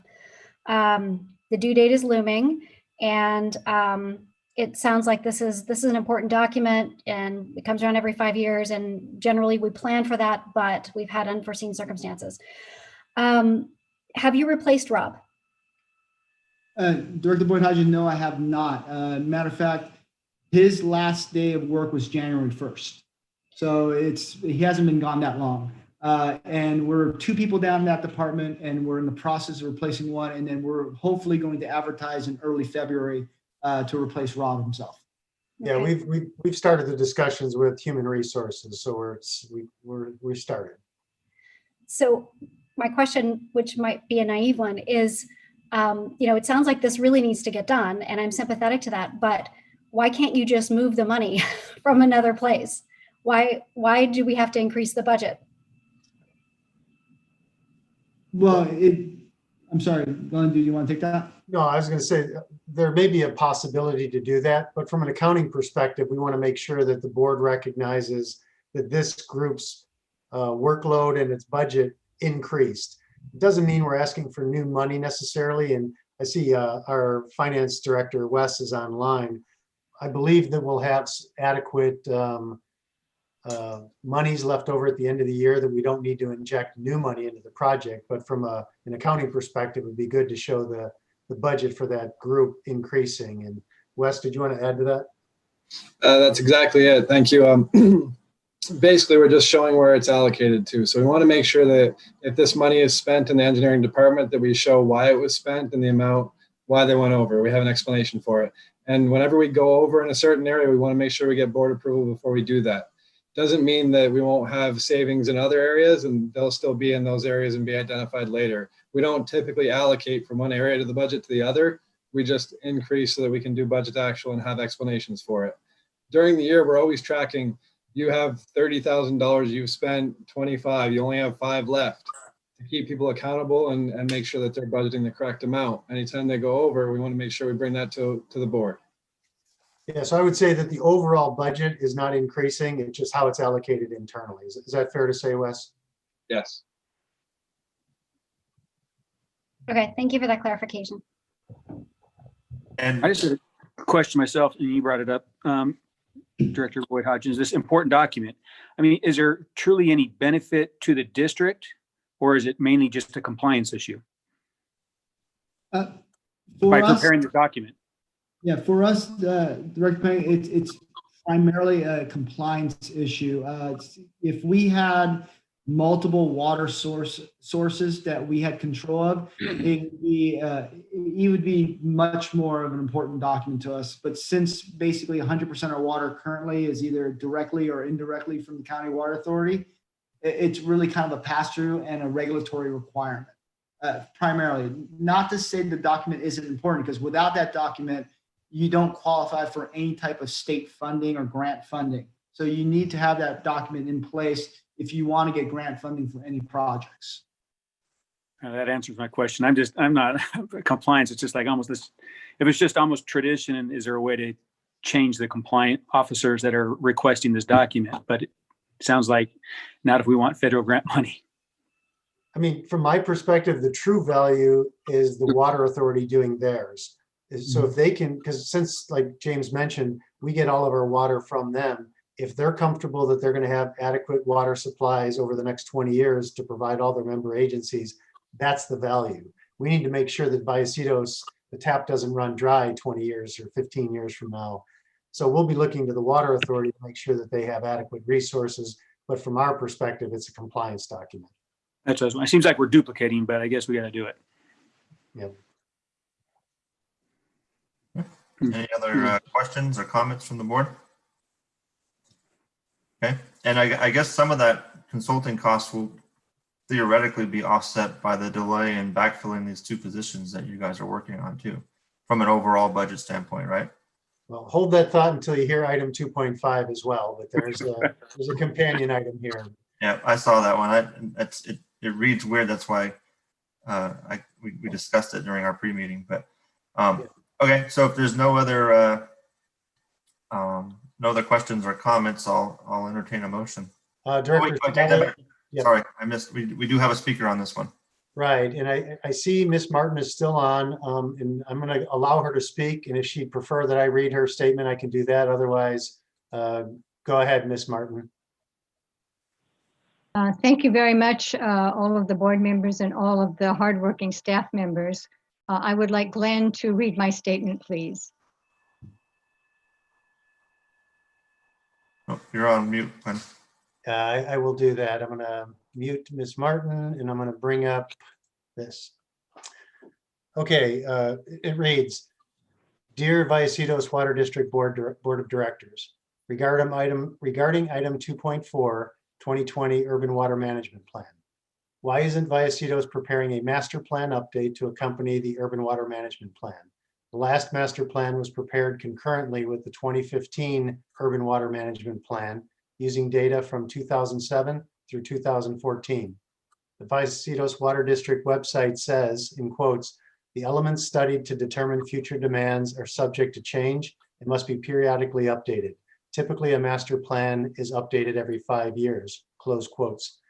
Therefore, an updated master plan, which is used as the basis for capital facility fees, is particularly important right now, considering the current developer fund deficit is being funded by our VWD ratepayer reserves. I respectfully request an agenda item at the next open board meeting to consider authorization to engage a consultant to prepare a master plan update and a capital facility fee study along with the 2020 Urban Water Management Plan. And of course, a budget adjustment to fund these studies. Rate comparison should not be a factor in determining fees. It's whatever fees are necessary for developers to pay for development and to restore the deficit.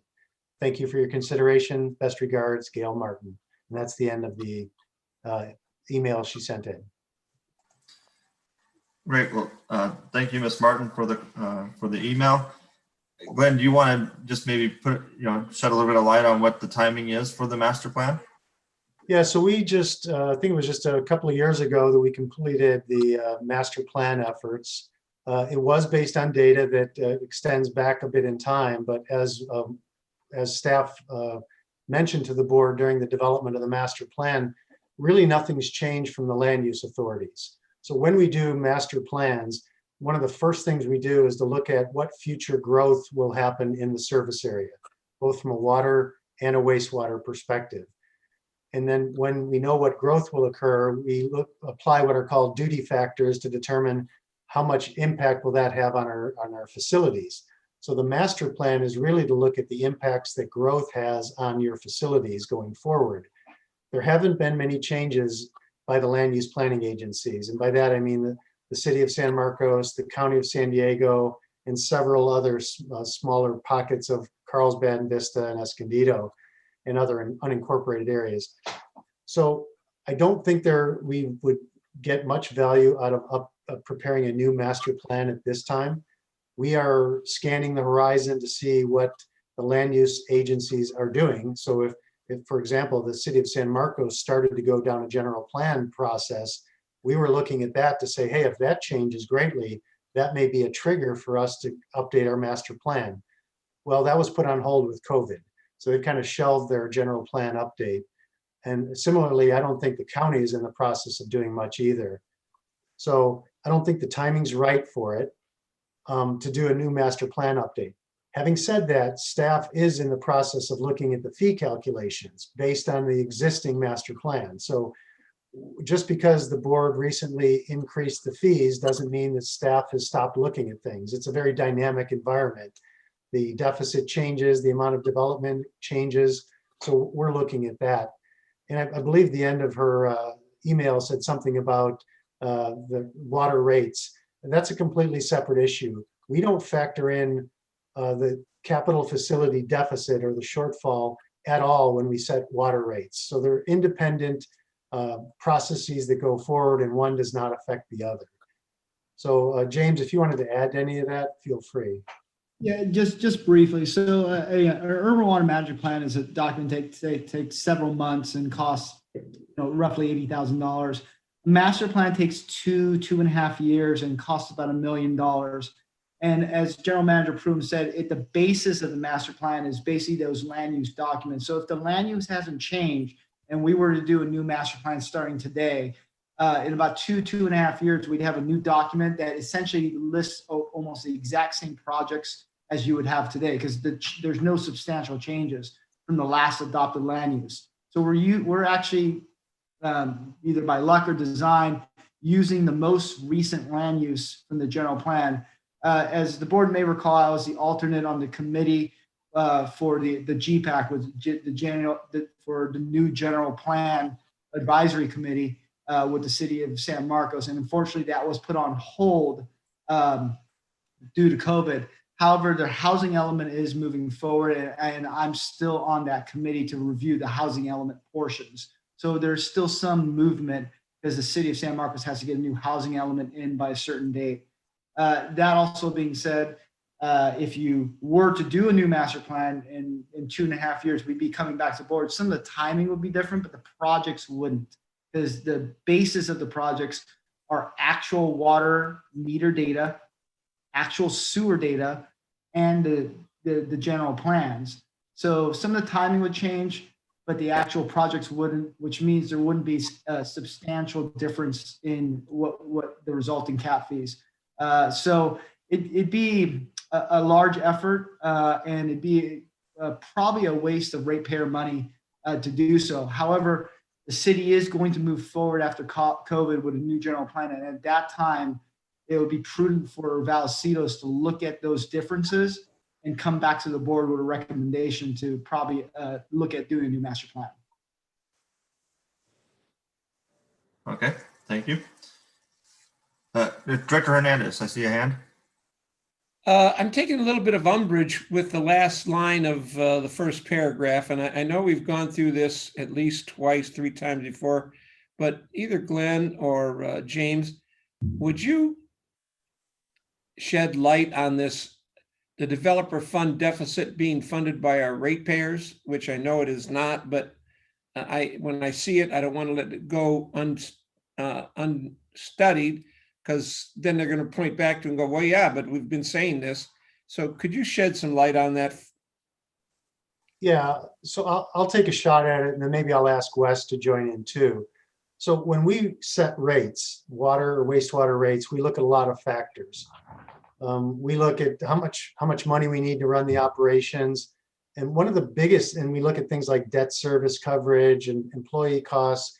One of the biggest things that we look at is how much money should we be putting aside in reserves to replace existing infrastructure, not to build new infrastructure, but to fix and replace existing infrastructure. And that's how we drive out the water rates. We never factor in other things like this developer shortfall or deficit, however you want to look at it. That doesn't, if we had a larger deficit, it doesn't mean we would have higher rates. They're completely independent.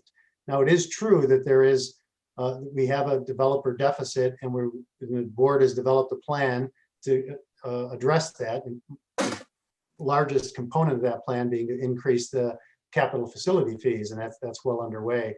But yeah, we can't say it enough that the developer deficit has zero impact on the rates that we charge to our water and wastewater customers. And Wes, would you like to add anything to that? Again, you said it pretty well. There isn't really much to add. The ratepayers pay for water purchases, which is our major expense, our operating costs, and then any need to replace existing infrastructure. And that's only for replacement of existing infrastructure. It's maintained separately, and that's how rates are calculated. So the shortfall is not considered, or deficit is not considered in any way when setting rates. It's maintained and tracked separately and is paid for only by capital facility fees. Thank you.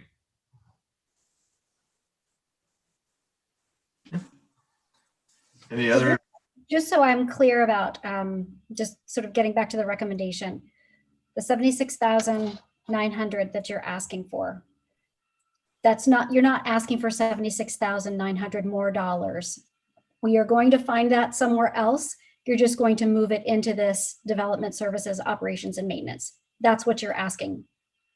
Yes, that's correct. So since that department doesn't have that budget allocated, we're just going to basically essentially move it there so it's properly allocated.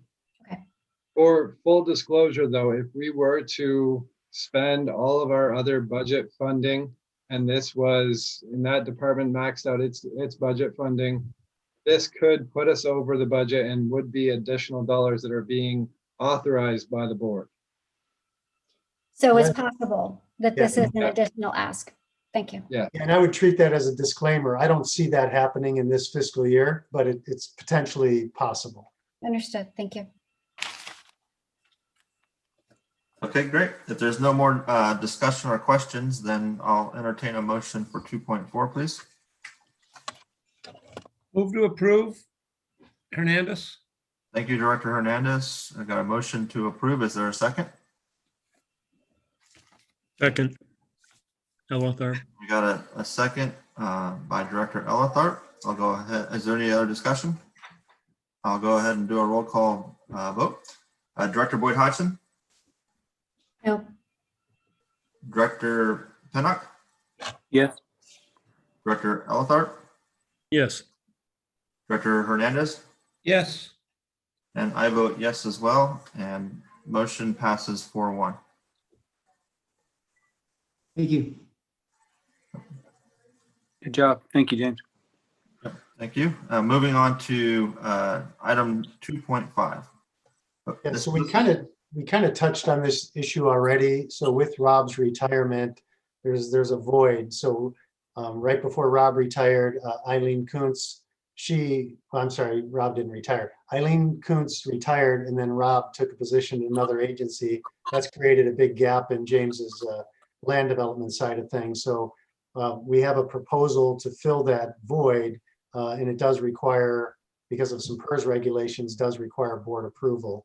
So I'm going to turn it over to James, but Rondi is with us as well if there's any specific questions related to PERS and why the board has to approve it. But James, why don't you go ahead and explain the reason for what we're doing? Sure. Thank you, President, members of the board. This item, and I believe this is my last item that you'll be hearing my voice tonight, hopefully. It starts on page 115. And I'm grateful that Rondi's here to answer any of the tough questions after I do a brief introduction to this. So as we kind of discussed already, Robert Shaw, our Development Services Senior Engineer, who's a supervisor of the Development Services Group, went on to another position at Vista Irrigation District. However, about a month prior to that, Eileen Kuntz, who was a long-term 15 or 16-year employee here, and who was in the lead position as a lead in that group, which we call the Development Services Coordinator, she retired. We knew Eileen's retirement pretty far off, and we planned for it. So one of the planning was we had Rob in place to do the QA/QC, the assignments, and to overview the plan checkers and the technicians. So we went ahead and repurposed Eileen's position to hire another plan checker to actually do the work, since we didn't need two people doing QA/QC.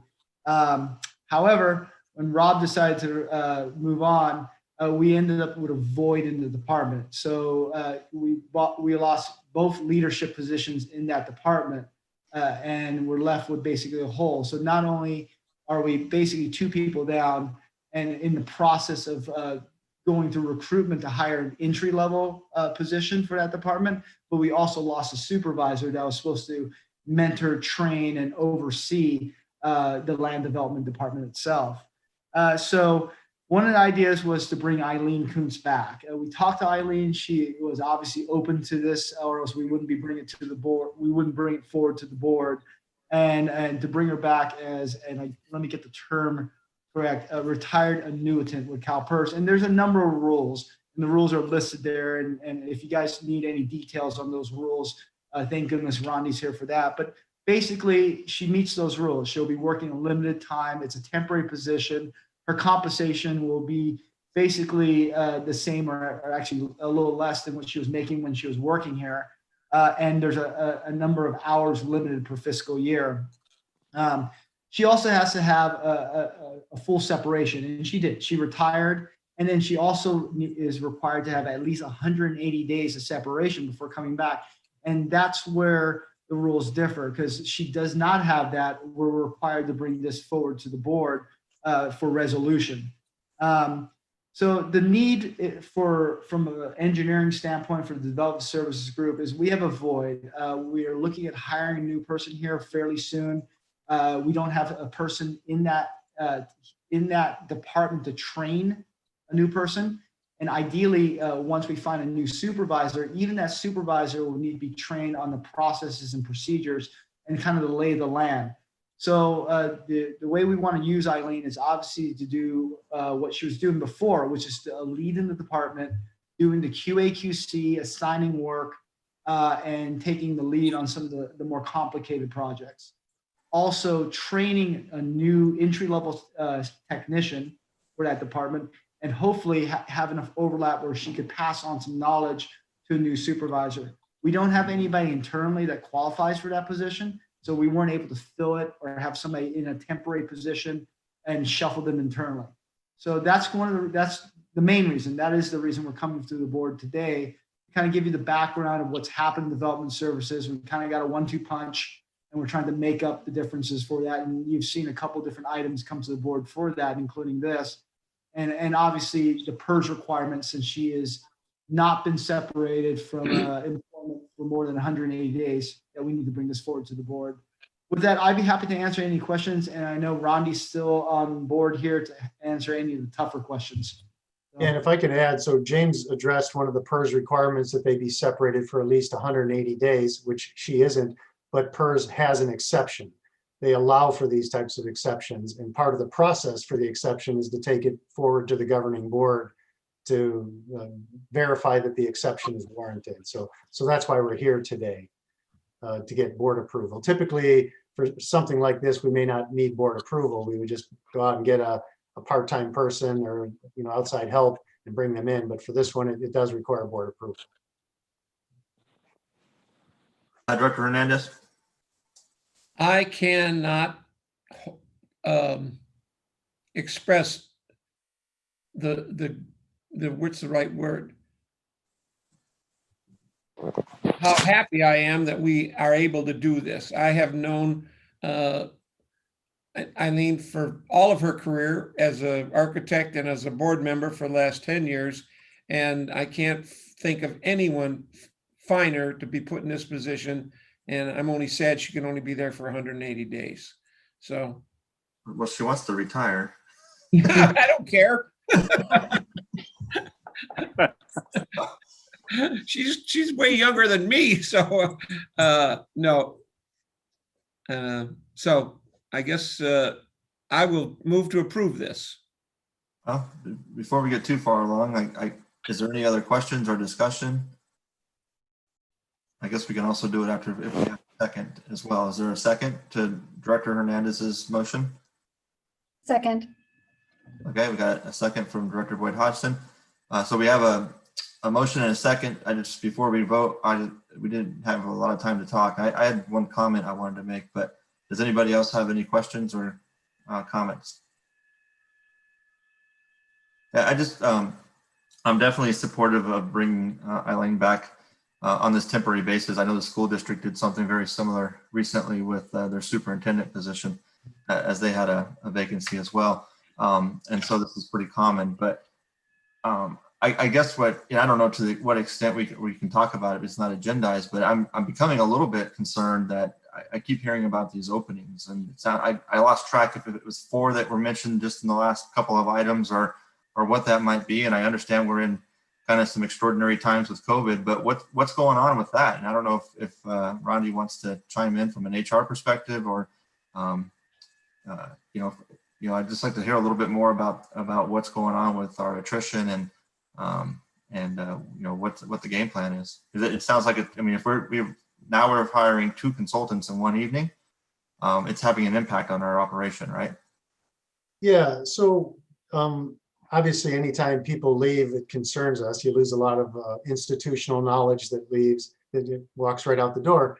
But besides Rob, almost all of the departures we've had have been through a normal retirement process. And that's great. People worked a long career and they want their retirement. Rob's departure was something that's very rare for Vallecitos. We don't often have people leave here and go to work for somebody else. Usually they leave because they're just done working. And I think that's a credit to this organization. It's been a bit challenging to fill positions in a COVID environment. Not being able to interview people face-to-face is challenging. A lot of these recruitments are occurring over the holidays in the middle of a pandemic. And holidays, even in a good year, is a bad time to recruit people. People's attention is diverted otherwise. But I think we're doing well. We've filled some critical position. We have good leads on others, and I'm confident we'll find a good replacement for Rob. But actions like this are important because we got to keep the lights on and keep things running. If Rondi wanted to add to that anything, feel free, Rondi. But I'm not overly concerned about I wouldn't put it in the term of attrition, because to me, attrition has a bit of a negative context, and that people are leaving for reasons that we may have control over. But I don't think that's quite the case. And Rondi, would you want to add anything? No, not really, Glenn. I think you hit it on the head. We're not necessarily losing people for the wrong reasons. People are retiring, and we keep expecting the silver tsunami to come. And part of it has come, but not the full wave yet. So we plan ahead as best we can. And we also recognize that sometimes people are going to move on to better opportunities that we may not currently have available. So, you know, as much as we'd like to keep them, we do understand that sometimes they can't pass up those opportunities at other agencies, and we reserve the right to steal them back at a later date. And I should add, maybe James said it, I didn't catch it, but Rob left for a really great opportunity. So it wasn't a lateral, it wasn't a demotion. It wasn't that he just wanted to leave Vallecitos. He left because he had a really good opportunity, even closer to where he lives. So it was one of those things that doesn't happen very often, and he took advantage of the opportunity. So I understood. And again, just kind of learning from what we're going through tonight with the two consultants, and in anticipation of this increase in retirements that Rondi had mentioned.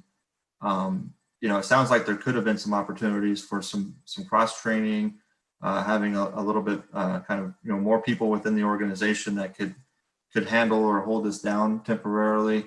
And so as we see this potentially, the people retiring, becoming an issue, that might be something that the entire management team may want to take a closer look at. yeah, and we will, and you'll actually most likely be seeing something in the upcoming budget to address that very topic. So. Yeah. Right. All right, so we had a motion and a second, and I'll go ahead. If there's no other discussion, I'll go ahead and do a roll call vote. Director Althart? Yes. Director Pinnock? Yes. Director Hernandez? Yes. Director Boyd Hodgson? Yes. And I vote yes as well, and the motion passes unanimously. Thank you again. Okay, we'll move on to item 2.6. The Association of California Water Agencies Region 10 Board. Yeah, so this is our last action item, and this is a pretty routine thing, as at least three longer term board members know. From time to time, the outside agencies that we participate with, they have openings on their boards. And to fill positions on their boards, they look to their member agencies. So this is an opening on the ACWA, Association of California Water Agencies Region 10 board. So Region 10 is San Diego, parts of Orange County, and some other portions of Southern California counties. So they have one opening on their board, and they're looking to see if any board member is interested in applying. So keep that in mind. It's just applying. If you're interested, we would have to come back and actually adopt a resolution to support your interest. That would all be forwarded to ACWA, and then they would go through their internal process with whatever candidates they have. So the item tonight is just to see if any board members are interested in having their name being submitted to ACWA Region 10. Okay, is there any interest? I see one hand go up. Director Hernandez? Yes, I've been obviously we've all been involved in Aqua for years, but I would be very interested to be part of the board structure. Anybody else interested? I have a question. So, in part of the information that General Manager Pruitt distributed to the new board members regarding committees and appointments, Aqua had several committees. It had the Energy Committee, the Groundwater Committee, the Membership Committee, the Water Quality Committee, the Region 10 Board, and then the Aqua JPIA. And there, I'm looking at who has held those positions in the past, and it was distributed throughout the board. So my question is, are those committees, are they open now, or because we didn't vote on or we didn't talk about those individually. So it sounds to me like what's being asked tonight is to apply to fill the Aqua Region 10 board. And I think Director Hernandez, has a lot of experience, and, I would support that. But these other opportunities to be on other committees at Aqua, when do we talk about those? I don't know that we ever have a formal opportunity to talk about them. I'm looking at Director Elitharp right now. He's on the Energy Committee, I believe. So he may have a better insight as to the process of getting assigned to those subcommittees for Aqua. Director Elitharp, if you don't mind. Yeah, most of the Aqua standing committees, energy, water quality, some of the others are what they call open committees. So really anybody that's interested can join those committees. So I think all it takes is a recommendation from their agency to Aqua. I don't think there's any specific time period a year that those are reviewed. Although I think I think the appointments technically are 2 years, but like I said, they're open committees. So, if anyone's interested, they can certainly join. And Director Boyd Hodgson, if you're interested, I could reach out to Aqua and inquire more about those types of committees that you're asking about. I'm very interested. I think that would be really helpful. It's opportunities to learn about other things. And as you all know, my committee assignments are limited. So I'm very interested in learning about those things. Yeah, I would highly recommend any of the Aqua committees. I've been involved with the Energy Committee since the mid '90s. So there's been a lot of history there, and I've learned a tremendous amount. I've been involved with water quality in the past and some of the other committees, Groundwater Committee, when I was with another agency that had groundwater. So they're an excellent way to get up to speed with what's going on in the industry. Thank you. I'm glad I asked. Thank you, Director Yes, Elifant, for your context. I really appreciate that. I'll get some more information from Aqua and I'll share with the entire board. Great. Director Hernandez, did you have a question? No, that I was going to say, Glenn, if you could, you can get with the director, because not only are the committees, but they're on there also subcommittees, and they are in fact setting up some. I don't think it's applications, but those people that are interested, I have it on my list to call them about the planning committee that Aqua has. So by all means, they're looking for people to be involved. Okay. Thank you. Yeah, I think that should be sort of standard protocol to push that out to new directors so that we can be aware of those opportunities. So just to General summarize, Manager Pruitt or Director or President Sinell, Aqua has a website that you can go to on how to get involved on the committees. And I just wanted to clarify, these aren't committees of the district, they're Aqua committees. So understand what Director Boyd Hodgins is saying about the committee, but we don't appoint. But through the district's Aqua membership, you can get onto that page, General Manager Pruitt, and it will presumably tell you how to get involved in the committees. They've got a specific page for it. okay, thank you. Yes, I can look at a website. Thank you. So presume Well, you that have to have your Aqua membership to get there is the Right. only thing. So that's my question. It sounds to me like it might be something that I would need to work with Vallecitos, to sort of work out. So thank you. And if it's required or even just helpful, I'm certain the board would authorize a glowing letter of recommendation or whatever's needed. So I've never served on any of those committees in my 5 years on the board, but certainly encourage anybody that wants to get involved. So whatever we can do to help. And then just to clarify, was Director Hernandez the only one that was interested to be put forth for the what was it, the Region 10 board position?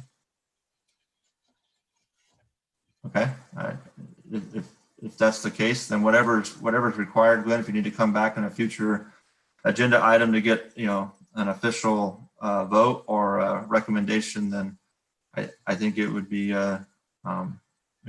great to have somebody from Vallecitos representing us there. I don't know if it's a done deal at that point or if Jim was going to have competition throughout Southern California, but again, whatever we can do to help. I think it'd be good to have a voice on the board.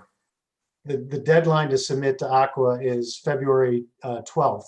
So we will be putting it a resolution supporting Director Hernandez's nomination on the next agenda, our agenda. And then when that's approved, we'll work with Director Hernandez to complete the nomination form, and we'll pass that all along to Aqua, and that'll throw his hat in the ring. And then it's up to Aqua whether he's selected out of all the candidates they get. Okay, great. And so I see this items for board direction. So you do not need a vote at this time? No, I got clear direction. I'll come back at the next meeting, and then there will be a vote to adopt the resolution. Great. Well, thank you, everybody. That concludes our action items for the evening. We'll move on to reports, and we'll start off with the general manager report. Yeah, given the length of the meeting, I'll be real brief. I'll just talk about one thing, and it's again to brag about the staff. I mean, it's been an incredible year. I think I mentioned last time, just dealing with COVID has been a real challenge. And then days like today and a couple last week and the week before with the winds that have come up and have stressed our system with the loss of power and the loss of telecommunications. We've had fires right across from the district office. We had a fire in San Alejo Hills area. All these things are difficult. And then today we were working with staff to be prepared for anything that may come out of the inauguration. And fortunately, I'm not aware of anything that has happened. But once again, I couldn't be prouder of staff and the way they've stepped up at every occasion to meet all these challenges. So kudos to them. And that's all I have for tonight. Very nice, Glenn. Thank you. Moving right along to District Legal Counsel.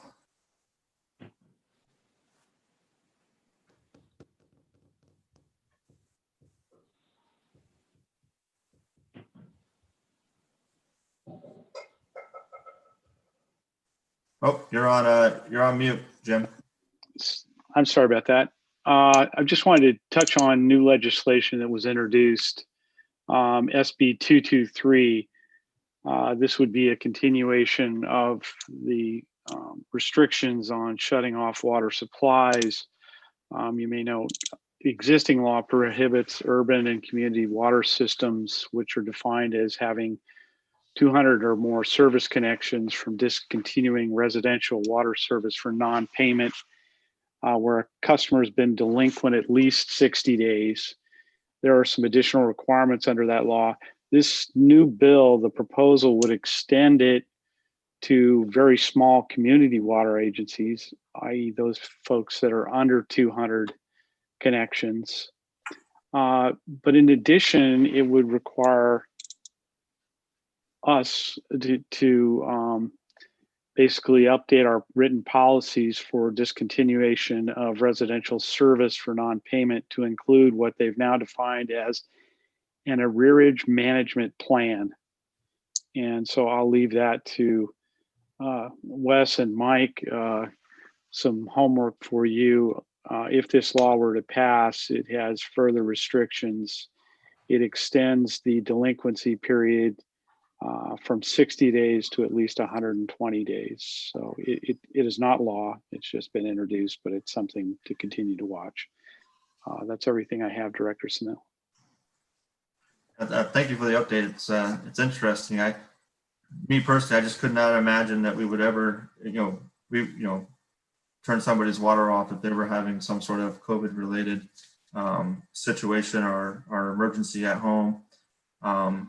So, and I know that we were the first, I think we were ahead of the state to actually pass our own ordinance stating that, but hopefully it doesn't become too big of a problem, but it's good to have the update. Thank you. Any questions for our legal counsel?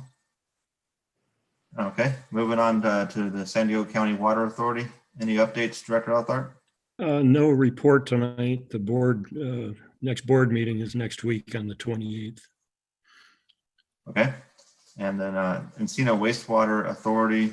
I still have not had my first official meeting since being appointed. Our first meeting will be next week, and then our committee meeting is going to be the first part of February. And I'm assuming the same thing for you, Director Hernandez? Yes, our Capital Committee Improvement Committee is on the 17th of February, and that would be the first Capital Improvement Committee meeting. And as you said, next Wednesday is our first board meeting. And I will say that Director Boyd Hodgson and I received an email from the general manager of Encina earlier with a bunch of attachments. So we have a lot of homework on our plate to do. And then they're going to be arranging kind of a meet and greet with the Encina board president and some of their senior staff members in lieu of us doing a normal kind of orientation and tour. So we're looking forward to that. And did any of the standing committees meet? I don't think I don't think the finance committee has met since the last time we got together. Yeah, I just wanted to report the engineering committee met on January 11th.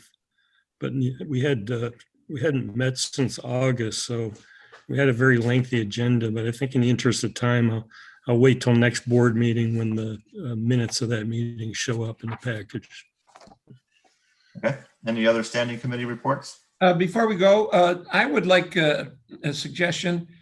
In the future, could we identify that the engineering committee has supported or recommended? We've got a couple of items on our agenda today that the engineering committee went through, and it might help the board to know that the engineering committee has processed, looked at, and recommends to the board their approval. Yeah, I think that's a good point. I think we've done that in the past with items reflecting that they've gone through committee. Right. Yeah, and I'll take that more broadly, not just with engineering committee, but all of our committees. If an item goes through the committee to the board, it'll come with a recommendation if the committee chooses to make a recommendation. Perfect. Thank you. Good suggestion. Any other standing committees wereports? The Public Awareness and Personnel and Policy Committee met, and it was we met on January 14th, and we're going to meet regularly the first Monday of the month. And I look forward to a productive year where we can accomplish practical and ambitious goals together. Great. Okay. Any directors' reports on meetings, conferences, or seminars? Are there any taking place right now? Yeah, next week we've got one, CSDA. Okay. So, but anything to report yet? No. Okay, great. So we'll move on from that. Any other business? Any director's comments or future agenda items? I would like to make a brief comment. Yes. I think that I'd be remiss if I didn't acknowledge the significance of today. We had a very historical today. For the first time in our 244-year history of presidential and vice presidential inaugurations, we saw a woman of color, an African-American and Indian-American woman, take her place as the second in command of these United States. Her representation inspires little girls to ask and to achieve, and her presence teaches little boys to expect that women will lead and occupy positions of authority. It was really special for me to see that. Today we saw a smart, joyful woman take up space and take her seat. And it was a great day in American history. And so I feel like I would be remiss if I didn't acknowledge that. Secondly, I'd like to congratulate Lisa Urabi. I learned in the P3 committee that she's recently passed her Master Gardener test, which is pretty fantastic. So I wanted to congratulate her on that as well. Awesome, thank you. Any other future agenda items or board member comments? Great, well, wonderful meeting, everybody, and I think we are adjourned. Have a wonderful night.